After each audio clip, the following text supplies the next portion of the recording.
বাবা খাবার আনছি, তুমি দুষ্টামি করো না এখন। এই যে খাইয়া নাও, তুমি বলছো না ভাত আনার কথা।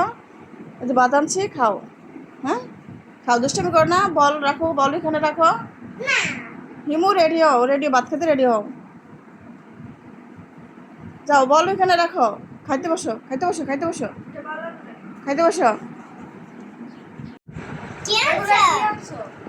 কেন? এই যে পোলাও, পোলাও আনছি। এই যে পোলাও, তারপরে এই যে দিয়ে খাইবা। এই যে লেবু, শশা, শশা তো নাই এখন, শেষ। পেঁয়াজ আর লেবু দিয়ে এই যে গরুর মাংস, এই যে গরুর মাংস আনছি। ক্যারি আনছো, ক্যারি খাবার খাবা না? আমরা 3 দিন ধরে গরু গোশত খাইতাছি, আর কিছু দাও। কি দিমু? কে মাছ কেন? এখন সবাই এখন এক সপ্তাহ গরু মাংস খাইবো। গরু এই কুরবানিদের সময় এক সপ্তাহ গরু মাংস খাইতে হয়। আর ঈদ থাকে এক সপ্তাহ, 7 দিন থাকে, 7 দিন পুরাই গরু মাংস খাইতে হয়।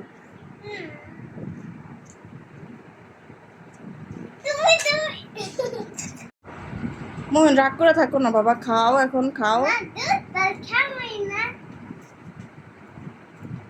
এরকম করে না বাবা, তুমি না ভালো। খাও, তোমরা 2 ভাই বোনে এখন খাও। নতুন করে তোমাদের জন্য আমি রান্না করবো বাবা। কেন নতুন করে আবার তোমাদের জন্য সুন্দর করে না, এখন গরুর মাংসই রান্না করবো।